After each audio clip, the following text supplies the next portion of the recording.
আসসালামু আলাইকুম। সবাই কেমন আছেন? আশা করি সবাই ভালো আছেন। আজ আপনাদের জন্য নিয়ে এসেছি গল্পের চতুর্থ পর্ব। আশা করি গল্পটি আপনাদের ভালো লাগবে। তাহলে চলুন শুরু করা যাক। আমি অগ্নি দৃষ্টি নিয়ে নীরার দিকে তাকিয়ে বললাম, তোমার ফোন কোথায়? নীরা কিছু না বলে ভয়ে ভয়ে ফোনটা বের করে দেয় আমার হাতে। তখন আমার মেজাজটা খুবই খারাপ ছিল, তাই ফোনটাকে হাতে পেতে সজোরে আছাড় মেরে ভেঙে ফেললাম। আমাকে ফোন আছাড় মেরে ভাঙতে দেখেই নীরা একদরে বিছানার উপরে দেয়ালের সাথে ঘেঁষে গুটিসুটি মেরে বসে পড়ল। আমি বললাম, আমার কথা শুনতে তোমার ভালো লাগে না? কি বলে গিয়েছিলাম আমি? নীরা চুপ। আমি আবার বললাম, শুনতে পাচ্ছ না কি বলছি আমি? নীরা ভয়ে ভয়ে বলে, টিভি দেখতে বলেছিলেন। আমি বললাম, আর? নীরা বলে, কিছু লাগলে তিশাকে ডেকে নিতে বলেছিলেন। আমি বললাম, আর? নীরা বলে, ফোন দিবেন বলেছিলেন। আমি বললাম, আর তুমি কি করেছো? কার পারমিশন নিয়ে তুমি পা থেকে এটা খুলেছো? আর কার পারমিশনে তুমি রুম থেকে বের হয়েছো? কতবার ফোন দিয়েছি তোমার ধারণা আছে?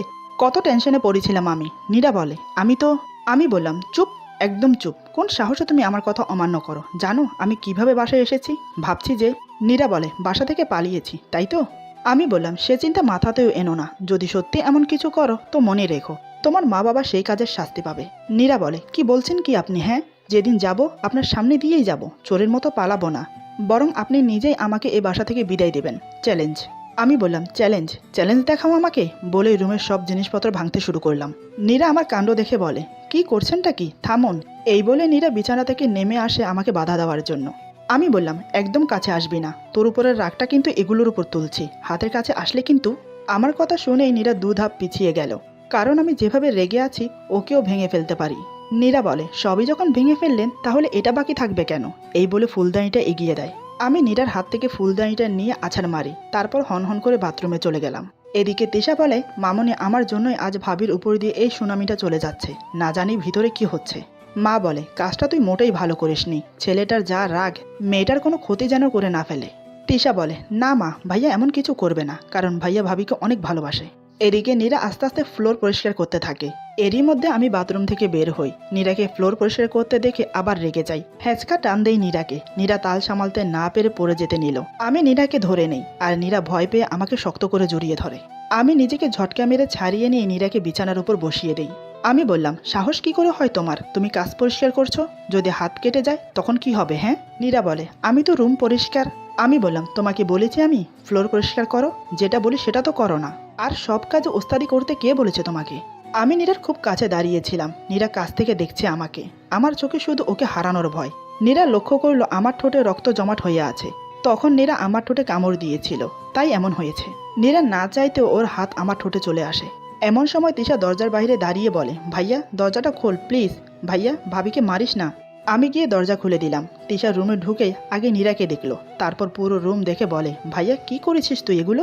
বলেই আমার দিকে তাকালো। আমার চেহারা দেখেই আর কিছু বলার সাহস পেল না, তাই ফরিদাকে মানে কাজের মেয়েকে ডাকলো। ফরিদা এসে বলে, জি আপা। তিশা বলে, রুম পরিষ্কার করে দাও। ভাইয়া ভাবি চলো খেয়ে নেবে। নীরা বলে, আমি এখন খাবো না, তোমরা খেয়ে নাও। আমি বললাম, যা আসছি। তিশা চলে গেল। আমি নীরাকে বললাম, চলো খেয়ে নেবে। নীরা বলে, কি বললাম শোনেন নাই? আমি বললাম, তুমি কি চাচ্ছ আমি আবার কিছু করি? নীরা বলে, না না আমি খাবো। আমি বললাম, চলো। এরপর আমরা দুজন খেতে বসলাম। নীরা বলে, আন্টি আমি বেশি কিছু খাবো না, শুধু একটুখানি। আমি বললাম, ভাত খাবে নাকি দুটো থাপ্পড় খাবে? কি খাবে জলদি বলো। নীরা আর কোনো কথা না বলে খাওয়া শুরু করলো। খাচ্ছে আর মনে মনে আমার 14 গোষ্ঠী উদ্ধার করছে। মা বলে, তোমাদের বাবা আজ আসবেন না, জরুরি কাজে চট্টগ্রাম যেতে হচ্ছে। ওনার শরীরটাও বেশ কিছুদিন ভালো যাচ্ছে না। বারণ করলাম কিন্তু আমার কথা শুনলো না। তিশা বলে, মামনি বাবাইকে বোঝাও, এভাবে চললে তো খুব জলদি কিছু একটা। আমি বললাম, এত কথা বলিস কেন? যত সব ফালতু কথা, চুপচাপ খা। বলেই আমি খাবার ছেড়েই উঠে গেলাম। তারপর বাড়ির বাইরে চলে গেলাম। নীরা বলে, দেখলেন না খেয়েই চলে গেল। মা বলে, ও যায়নি। নীরা বলে, আপনি জানলেন কি করে? ও তো বেরিয়ে গেল। তিশা বলে, ভাবি ও আম্মুর কবরে গেছে। এটা শুনে নীরা কিছু না বলে হাত ধুয়ে বাড়ির পিছনে চলে এলো। এসে দেখে সত্যি আমি মায়ের কবরের পাশে বসে কাঁদছি। আমি নীরাকে দেখেই উঠে হনহন করে গাড়ি নিয়ে বেরিয়ে পড়ি। নীরা সেখানেই দাঁড়িয়ে আমার মায়ের কবরের দিকে তাকিয়ে ভাবতে থাকে, এই ছেলেটা এমন কেন? নিজের কষ্টের কথা কারোর সাথে শেয়ার করতে চায় না, অথচ নিজের মধ্যে কষ্ট চেপে রেখেই নিজে কষ্ট পাচ্ছে। কে বলেছে এমন করতে? ওর সব থেকেও কেন এতিমের মতো থাকে? না, ভয় পেলে চলবে না, ওকে ওর সব কিছু ফিরিয়ে দিতেই হবে, তার চেষ্টাই করতে হবে। এই ভেবে বাড়ির ভিতরে চলে আসে। তারপর সারা বিকেল নীরা তিশা আর মায়ের সাথে গল্প করে কাটিয়ে দিল। সন্ধ্যার দিকে রুমে এসে নীরা চারিদিক ঘুরে ঘুরে দেখতে লাগলো। আমার সব জিনিসপত্র, কাপড় চোপড়, ছোটবেলার ছবি, আমার মায়ের ছবি দেখতে লাগলো। নীরার যেন মনে হচ্ছে সে আমার মায়া জড়িয়ে যাচ্ছে। হঠাৎ ওর চোখ পড়ে বিছানায় রাখা অনেকগুলো প্যাকেটের উপর। নীরা প্যাকেটগুলো হাতে নিয়ে দেখে সব শাড়ি আর সালোয়ার কামিজ। এগুলো দেখে ওর মুখে হাসি ফুটে ওঠে। সে দেরি না করে গোসল করে একটা শাড়ি পরলো। এই শাড়িতে ওকে কেমন লাগছে সেটা দেখার জন্য ড্রেসিং টেবিলের সামনে আসতেই নীরার পায়ে একটা কাচের টুকরো ঢুকে পড়ল। নীরা ব্যথায় কুকিয়ে উঠে সেখানেই বসে পড়ে। আমি অফিস থেকে এসেছি অনেকক্ষণ হলো। আসলে আমি দরজার বাইরে দাঁড়িয়ে নীরাকে দেখছি। সে যে আমার আনা শাড়ি নিজের ইচ্ছায় পরেছে সেটা দেখেই আমি খুশি। কিন্তু ও এভাবে কুকিয়ে উঠলো কেন? আমি আর দাঁড়িয়ে না থেকে দৌড়ে নীরার কাছে যাই। নীরা ইশারায় পা দেখিয়ে দেয়। আমি নীরাকে কোলে তুলে নিয়ে বিছানায় বসিয়ে দেই। আমি নীরার সামনে হাঁটু গেড়ে বসে ওর পা তুলে দেখি একটা কাচের টুকরো নীরার পায়ে গেঁথে গেছে আর রক্ত পড়ছে। নিমেষেই আমার চোখ লাল হয়ে যায় রাগে। এরই মধ্যে তিশা আসে রুমে। সে নীরার পায়ের অবস্থা দেখে দৌড়ে ওষুধের বক্স এনে দেয়। আমি কাচের টুকরা বের করে নীরার পায়ে ব্যান্ডেজ করে দেই। তারপর কাজের মেয়েকে ডাকি, ফরিদা, এই ফরিদা। ফরিদা দৌড়ে এসে বলে, জি ভাইজান। আমি কিছু টাকা ছুড়ে দিয়ে বললাম, এই টাকাগুলো নিয়ে বাসা থেকে বের হয়ে যা। ফরিদা ভয়ে ভয়ে বলে, আমি কি কোনো ভুল করছি ভাইজান? আপনি তাড়িয়ে দিলে আমি কোন হানে যাবো? এই বলে কান্না শুরু করে দেয়। আমি বললাম, একটা কথাও বলবি না, বেরিয়ে যা এখান থেকে। তিশা বলে, ভাইয়া আমি তিশাকে বললাম তুই একটা কথাও বলবি না। এরপর ফরিদার দিকে তাকিয়ে বলি, তুই এখনো এখানে? নীরা বলে, ফরিদাপু আপনি আমার জন্য এক গ্লাস ঠান্ডা পানি আনবেন প্লিজ। ফরিদা বলে, জি আপা এখনই আনতাছি। আমি বললাম, তুমি আমার কথার অমান্য করছো। নীরা বলে, উনি তো ইচ্ছে করে করেননি তাই না? ফ্লোর পরিষ্কার করার সময় একটু নোংরা থেকে যেতেই পারে। এতে করে ওনাকে তাড়িয়ে দেবার কি আছে? ওনাকে তাড়িয়ে দিলে উনি এখন কোথায় যাবে? আমি বললাম, আমি এত কিছু জানতে চাই না। ওর জন্য তোমার শরীর থেকে রক্ত পড়েছে, শাস্তি ওকে পেতেই হবে। নীরা বলে, তাহলে তো আপনাকেই আগে পিটানো দরকার, আপনিই তো ফ্লোর নোংরা করেছেন। এরই মধ্যে পানি এনে ফরিদা বলে, আপা পানি। নীরা পানিটা হাতে নিয়ে বলে, আপনারা এখন যান। ফরিদা বলে, আপা আমি? নীরা বলে, আন্টি রান্না করছে, ওখানে গিয়ে সাহায্য করেন, আমি আপনার সাথে পরে কথা বলছি। এই কথা শুনে তিশা আর ফরিদা চলে গেল।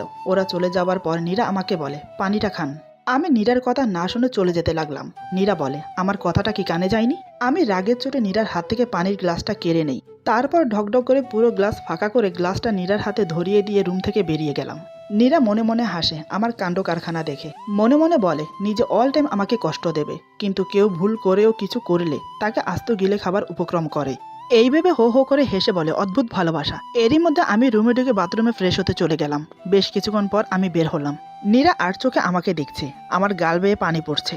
নীরা যেন প্রায় ক্ষণে আমাকে দেখে ক্রাশ খাচ্ছে। নীরা বলে, এখন শাওয়ার নিলেন যে? আমি কিছু না বলে নীরাকে কোলে তুলে নিলাম। নীরা বলে, কি করছেন? আমি নীরার কথা কানে নিলাম না। ওকে কোলে তুলে যেতে শুরু করলাম। আজ নীরা আমার কোলে উঠে লাফালাফি করছে না, বরং আমার গলা দু হাত দিয়ে জড়িয়ে আছে। আমার শরীর থেকে আসা মিষ্টি গন্ধে কোনো এক অনুভূতিতে হারিয়ে যাচ্ছে নীরা। এত কাছ থেকে ভালো করে কোনোদিন দেখেনি সে আমাকে। আজ দেখে যেন চোখ সরাতে পারছে না। আমি নীরাকে ছাদে নিয়ে এসে দাঁড় করিয়ে দিলাম। নীরা সাথে সাথে আ করে উঠল। আমি তাড়াতাড়ি করে ওকে আবার কোলে তুলে নেই। আমি বললাম, সরি, আসলে মনে ছিল না। নীরা বলে, সমস্যা নেই, আমি ঠিক আছি। আমি নীরাকে ছাদে বিছিয়ে রাখা মাদুরে বসিয়ে দিয়ে বললাম, নীর পাখি এখানে একটু কষ্ট করে শোবে। আমার কথা মতো নীরা কিছু না বলেই শুয়ে পড়ল। আমি বললাম, নীর পাখি তোমার হাত একটু টান করবে? নীরাকে আজ যা বলছি তাই করছে, কোনো বাধা দিচ্ছে না। নীরা হাত টান করতেই আমি নীরার হাতের উপর শুয়ে পড়লাম। আমি বললাম, জানো জান পাখি, আমার অনেক দিনের ইচ্ছে তোমার সাথে এভাবে জোছনা দেখব। তোমাকে বললে তো তুমি আর নিজের ইচ্ছায় আসতে না, তাই তোমাকে এভাবে নিয়ে আসি। তোমার জন্য একটা জিনিস এনেছি, নেবে? এই বলে বাড়িয়ে দিয়ে বললাম, এই নাও। নীরা অবাক হয়ে মুখে হাসি ফুটিয়ে বলে, চালতার আচার? কই পাইছো তুমি? এই বলে আবার জিভ কেটে বলে, সরি, কই পাইছেন? আমি মুচকি হেসে বললাম, নীর পাখি তুমি আমাকে তুমি করেই ডেকো প্লিজ, আপনি ডাকটা কেমন যেন লাগে। নীরা চুপ। আমি বললাম, আচ্ছা বাদ দাও, তোমার যা ইচ্ছে তাই বলো, এটা নিবা না? নীরা কিছু না বলে আমার হাত থেকে আচার নিয়ে খেতে শুরু করলো। আমি বললাম, নীর পাখি আমি খুব সরি। নীরা বলে, কিসের জন্য? আমি বললাম, আজ দুপুরের ঘটনার জন্য। নীরা বলে, আমি বললাম, নীর পাখি জানো, এই বিশাল দুনিয়াতে আমার আপন বলতে কেউ নেই। আমাকে এত বড় দুনিয়াতে কেউ ভালোবাসে না। মা মারা যাবার পর বাবা আবার বিয়ে করলো। ভেবেছিলাম উনি আমাকে নিজের ছেলের মতো ভালোবাসবে, কিন্তু না, উনি তো আমাকে সবার কাছ থেকে আলাদা করে দেবার জন্য আসছে। আমার বাবার কাছ থেকে আমাকে আলাদা করে দিয়েছে। বাবা আমাকে আগের মতো ভালোবাসে না, বলতে পারো আমাকে ভাবার মতো সময় ওনার নেই। আমি বাসায় থাকলেও কারোর কিছু না, আর না থাকলেও কারোর কিছু না, তাই আমি আলাদা বাসায় থাকি। শুধু তোমার জিদের জন্য আজ আমি এই বাসায়। নীরা বলে, আপনাকে কে বলেছে যে আন্টি এই বাসায় আপনাদেরকে আলাদা করার জন্য আসছে? আমি বললাম, ফুপি বলেছে। ফুপি একমাত্র মানুষ যার আমার জন্য একটু সময় আছে। আজ যখন তুমি আমার ফোন ধরছিলে না, তখন আমার খুব ভয় করছিল। জানো, ভেবেছিলাম তুমিও মায়ের মতো আমাকে ছেড়ে চলে গেছো। তুমি আমাকে কখনো একা রেখে যেও না নীর। আমি তোমাকে অনেক অনেক ভালোবাসি। আমি জানি আমি তোমাকে অনেক কষ্ট দিই। কি করব বলো? তোমাকে হারানোর ভয় আমি এমন করি। তুমি বোঝো না কেন আমাকে? নীরা বলে, আচ্ছা আপনি যে কাজ না করে বসে থাকেন এটাও কি আপনার ফুপু বারণ করেছে? আমি মাত্র বলতে যাব ফুপু বলেছে, ঠিক তখনই একটা মেয়ে মীর বলে দৌড়ে এসে আমাকে আঠার মতো জড়িয়ে ধরলো। মেয়েটি আমাকে আঠার মতো জড়িয়েই আছে। এটা দেখে নীরা তো ক্ষেপে বোম। নীরা রাগিত সুরে বলে, কি হচ্ছে? এটা কি? কে আপনি? ওকে এভাবে জড়িয়ে আছেন কেন? মেয়েটি বলে, হু আর ইউ আমাকে এই কোয়েশ্চেন করার? আমি বললাম, আহা লাগছে আমার, ছাড় তো, আগে ভালোভাবে বসতে দে। মেয়েটি আমাকে ছেড়ে দিল। নীরা আজ আমার মুখে এত হাসি দেখছে, আগে দেখেনি। এতে করে নীরার গা আরো জ্বলে উঠল। আমি বললাম, তুই এত রাতে এখানে কি করে, কার সাথে এসেছিস? মেয়েটি বলে, আরে দাঁড়া, আগে তোকে জান ভরে দেখতে দে, কতদিন তোকে দেখি না। আমি একা আসছি, মা ফুপুর বাসায় গেছে, ফুপু অসুস্থ, তাই আমি তোর কাছে চলে এলাম, ভালো করিনি বল?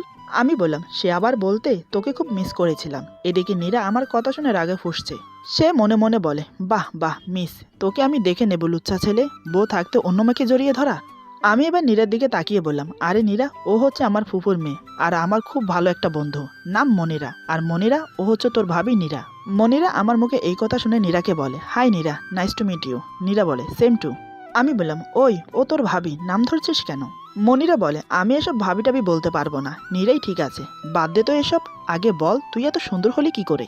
এরপর মনিরা আর আমি কথা বলতে ব্যস্ত হয়ে পড়লাম। নীরা আমাদের দুজনকে তাকিয়ে তাকিয়ে দেখছে। এদিকে রাগে হাতের আচার হাতে চটকাতে থাকে। ওইদিকে তিশা এসে বেশ বুঝতে পারলো নীরার মনের মধ্যে কি চলছে। তাই আগুনে আরেকটু ঘি ঢালার জন্য নীরার কাছে বসে চুপি চুপি বলে, কেউ কি আর চায় নিজের ক্রাশের বউকে ভাবি বলতে? নীরা বলে, মানে কি বলছো? তিশা বলে, এই শাকচুনিটা তোমার গুন্ডার ঘাড় মটকানোর জন্য ওত পেতে আছে, কিন্তু ভাবমতো পাচ্ছে না। নীরা বলে, কি বলতে চাচ্ছ? তিশা বলে, মনিরা ভাইকে পছন্দ করে, ভাইকে বিয়ে করবে বলে সুইসাইডও করতে গিয়েছিল। এরপর ভাই কথা বলা বন্ধ করে দিয়েছিল। পরে ভাইয়ের হাত পা ধরে বন্ধু হবার নাটক করছে। এখানে আসলে ভাইয়ের পিছনে আঠার মতো লেগে থাকে। কখন যে কি করবে এই মেয়ে কে জানে। নীরা বলে, তোমার ভাই যা ইচ্ছে করুক, আমার কি তাতে, আমি তো দুদিন পর চলে যাব, তখন থাকুক এই মনিরাকে নিয়ে। আর আমার তো মনে হয় না উনি ওকে ভালোবাসে। তিশা নীরাকে আরো রাগানোর জন্য বলে, কি বলো ভাবি এটা? তাকিয়ে দেখো তোমার গুণটাকে কিভাবে জড়িয়ে আছে। ছেলে মানুষের মন কখন কি করে। আরে বাদ দাও, তুমি তো চলেই যাবে। তিশার কথা শুনে আমার দিকে তাকিয়ে রাগে গজগজ করতে থাকে। তা দেখে তিশা হেসে মনে মনে বলে, আগুনে ঘি ঢালাতে কাজ হয়েছে। ভাবি তুমি যতই মুখে বলো আমার ভাইকে ভালোবাসো না, মনে মনে কিন্তু তুমি ঠিকই আমার ভাইকে ভালোবাসো। নীরা চিৎকার করে বলে, আমি রুমে যাব, ভালো লাগছে না। আমি বললাম, এখনই যাবে? আরেকটু থাকি। মনিরা বলে, নীরা তুমি যাও, মিরাজ পরে যাবে। তিশা বলে, হ্যাঁ আপু আপনারা থাকেন, আমরা চলে যাচ্ছি। নীরা তিশার দিকে বিরক্ত হয়ে তাকালো। তিশা বুঝেও না বুঝার ভান করে বলে, ভাবি চলো, ওদের অনেক দেরি হবে, তুমি আর আমি খেয়ে শুয়ে পড়ি। নীরা বলে, আমি একা যেতে পারবো না। তিশা বলে, আমি আছি তো, চলো ধরে নিয়ে যাচ্ছি। নীরা কিছু বলতে যাবে, ঠিক তখনই মনিরা আমার চুলে হাত দিয়ে নাড়াচাড়া করছিল। নীরা এবার বেশি খেপে যায়, রাগের বশে উঠে হন হন করে যেতে শুরু করলো। কিন্তু একটুখানি গিয়েই পায়ের ব্যথায় কুকিয়ে উঠলো। আমি তাড়াতাড়ি উঠে নীরাকে ধরতে গেলাম। নীরা রাগে গজগজ করতে করতে বলে, লাগবে না আপনাকে, আপনি যান আপনার ফ্রেন্ডের কাছে, দেরি হয়ে যাচ্ছে। আমি তাকিয়ে দেখে নীরার পা থেকে আবার রক্ত বের হচ্ছে। আমি বললাম, চুপ, একদম চুপ, এই বলে নীরাকে কোলে নিয়ে রুমে চলে যাই। এদিকে তিশা এই কাণ্ড দেখে মনে মনে হাসতে থাকে, আর মনিরা রাগে ফুঁসতে থাকে। তিশা মনে মনে বলে, মাই ডিয়ার ভাবি, আমি ঠিক ভালোভাবেই বুঝতে পারছি আমার ওষুধের ডোজ ভালোভাবেই কাজ করতে শুরু করেছে। তারপর মনিরার দিকে তাকিয়ে বলে, মনিরা আপু চলো আমরা খেয়ে নেই, ওরা পরে খাবে। মনিরা বলে, কেন পরে খাবে কেন? তুই যা, আমি মীরকে নিয়ে আসছি। মনিরার কথা শুনে তিশা মনে মনে বলে, হ্যাঁ যাও যাও মনিরা আপু, তুমি না গেলে যে ওষুধটা ঠিকঠাক কাজ দেবে না। এদিকে আমি নীরাকে রুমে এনে বিছানায় বসিয়ে দিলাম। তারপর নীরার পা নিয়ে ব্যস্ত হয়ে পড়লাম। নীরা বলে, মেয়েটি আপনার বোন? আমি বললাম, হ্যাঁ ফুপুর মেয়ে। নীরা বলে, আপনাকে অমন করে জড়িয়ে ধরলো, আপনি কিছু বললেন না কেন? আমি বললাম, ও তো অমনই, বাচ্চাদের মতো যখন তখন জড়িয়ে ধরে। নীরা বলে, আপনি খুব মিস করেন না, খুব ভালোবাসেন? আমি বললাম, হ্যাঁ ছোট বোনের মতো। নীরা বলে, ছোট বোন হলে কি আর বিয়ে করার জন্য সুইসাইড করতো? আমি বললাম, কে বলেছে তোমাকে এসব? এমন সময় মনিরা এসে আমার হাত ধরে টেনে বলে, চল না মীর, খেয়ে নেই, অনেক খিদে লেগেছে। নীরা বলে, আপনি গিয়ে খেয়ে নিন, ও এখন যাবে না। মনিরা বলে, কেন, ও যাবে না কেন? নীরা বলে, ও খেয়েছে আর খাবে না, আপনি যান। আমি হাঁ হয়ে তাকিয়ে আছি নীরার দিকে। নীরাকে বোঝার চেষ্টা করলাম, কিন্তু কিছু বুঝতে পারলাম না। আমি মনিরাকে উদ্দেশ্য করে বললাম, মনি তুই যা, ফ্রেশ হয়ে খেয়ে নে। নীরা মনির নামটা শুনেই আমার দিকে তাকিয়ে থাকে। আমার কথা শুনে মনিরা চলে গেল। আমি নীরাকে বললাম, তুমি এমন করলে কেন? মেয়েটা মন খারাপ করলো। নীরা বলে, কেন মন খারাপ করবে? যান গিয়ে কোলে নিয়ে বসে মুখে তুলে খাইয়ে দিন। আমি বললাম, এমনভাবে কথা বলছো কেন, তুমি থাকো, আমি আসছি। নীরা রেগে বলে, একদম রুম থেকে বের হবেন না, এখানে চুপচাপ বসুন। আমি কিছু বলতে নিয়েও বললাম না, সোফায় বসে টিভি দেখতে লাগলাম। নীরা আমার দিকে তাকিয়ে মনে মনে বলে, খুব শখ না মনিরার কাছে গা ঘেঁষে বসে খাবার, ঘাটটা না একদম মোটকে দেবো। কিন্তু আমার কেন এত গায়ে লাগছে? ও জাহান্নামে যাক, তাতে আমার কি? একটু পরে মনিরা এসে আমার পাশে বসে পড়ল। নীরা আর চোখে আমাদের দেখছে। মনিরা বলে, মীর চল ছাদে যাই, আজ সারা রাত আমরা গল্প করব। আমি বললাম, না রে, আমার শরীরটা খুব একটা ভালো না, আমি ঘুমাবো, তুইও খেয়ে ঘুমিয়ে পড়। মনিরা বলে, তো চল আমার রুমে, তেল দিয়ে তোর মাথা মালিশ করে দেই, ঘুম ভালো হবে। এই শুনে নীরা এবার জোরে জোরেই বলে উঠল, আমার খিদে লেগেছে, এক্ষুনি আমাকে খাবার টেবিলে নিয়ে চলুন। আমি অবাক হয়ে বললাম, তুমি না বললে খাবে না? নীরা বলে, আগে বলেছিলাম, এখন বলছি খাবো, আপনি নিয়ে যাবেন কিনা। আমি এসে নীরাকে কোলে তুলে নিয়ে যাই খাবার টেবিলে। এটা দেখে মনিরা রেগে যায়। খাবার টেবিলে এসে চেয়ার টেনে বসিয়ে দেই নীরাকে। আমিও একটা চেয়ার টেনে বসে পড়ি। নীরা বলে, আন্টি আপনার খাবার শেষ? মা বলে, না রে মা, আমি খাবো না আজ, তোমরা খেয়ে নাও, আমি খাবার বেড়ে দিচ্ছি। নীরা বলে, আন্টি প্লিজ আপনিও আমাদের সাথে বসে পড়ুন প্লিজ। মা বলে, না রে মা, মন চাচ্ছে না। নীরা আমাকে উদ্দেশ্য করে বলে, আপনি আন্টিকে খেতে বলছেন না কেন? আমি বললাম, আমি কি বলবো? নীরা বলে, থাক, আপনাকে কিছু বলতে হবে না, আমাকে রুমে নিয়ে চলুন। আমি বললাম, আপনি বসুন, আমাদের সাথে খেয়ে নিন। আমার মুখে এই কথা শুনে মায়ের মুখে এক ঝলক হাসি ফুটে উঠল। তাই দেরি না করে তাড়াতাড়ি খেতে বসলো। নীরাও খুশি হলো। আমি ফিসফিস করে নীরার কানে বললাম, আমাকে দিয়ে কি করাতে চাচ্ছ? বুঝি না, রুমে চলো, ব্যবস্থা করছি তোমার। নীরা আমার কথা কানেই নিল না, আরো উল্টো বলে, এই মাছটা আন্টির প্লেটে তুলে দিন। আমি কিছু না বলে নীরার কথা শুনে যাই। খাওয়া শেষ হলে আমি নীরাকে কোলে তুলে নিতে চাইলাম। নীরা বলে, থাক, লাগবে না, আমি যেতে পারবো, আপনি আপনার মনির কাছে যান, ও আপনার জন্য বসে আছে তো।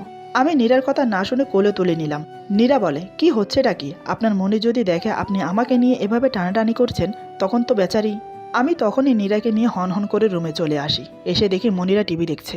আমি বললাম, মনি তুই এখন যা। নীরা বলে, আমিও যাব তিশার কাছে। আমি বললাম, চুপ মনি, তুই যা। মনিরা বলে, কেন, এখন কি করবি? তুই বরং আমার সাথে চল।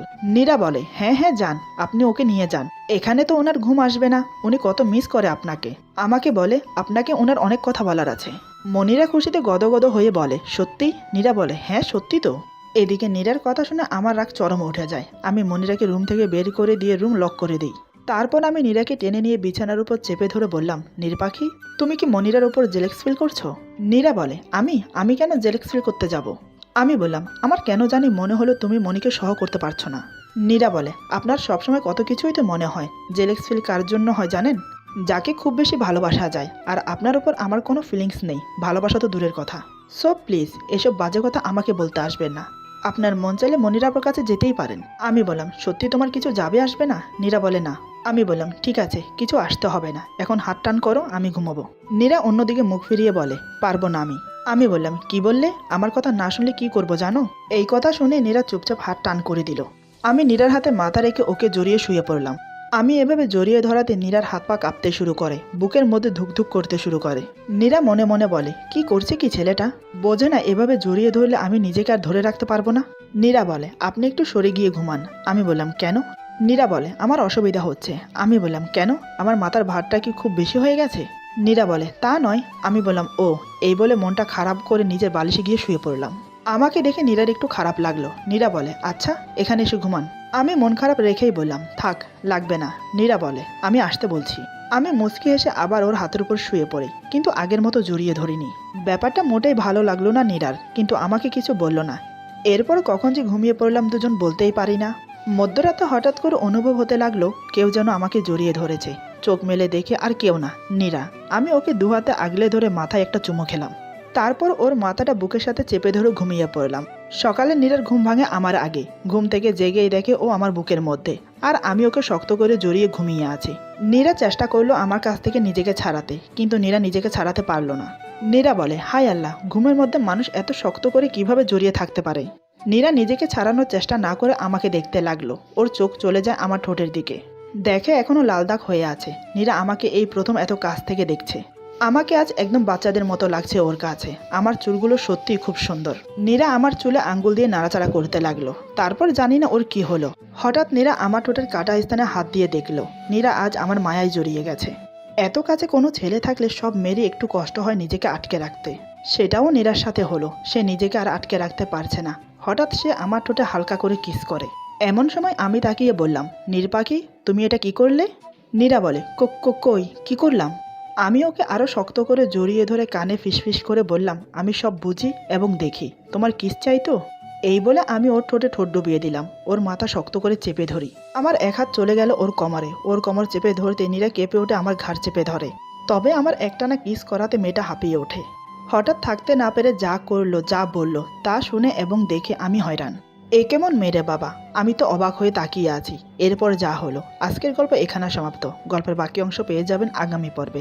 আশা করি গল্পটি আপনাদের ভালো লাগবে। যদি ভালো লাগে তাহলে লাইক, কমেন্ট এবং সাবস্ক্রাইব করে আমাদের পাশে থাকুন। সবাই ভালো থাকুন। আল্লাহ হাফেজ।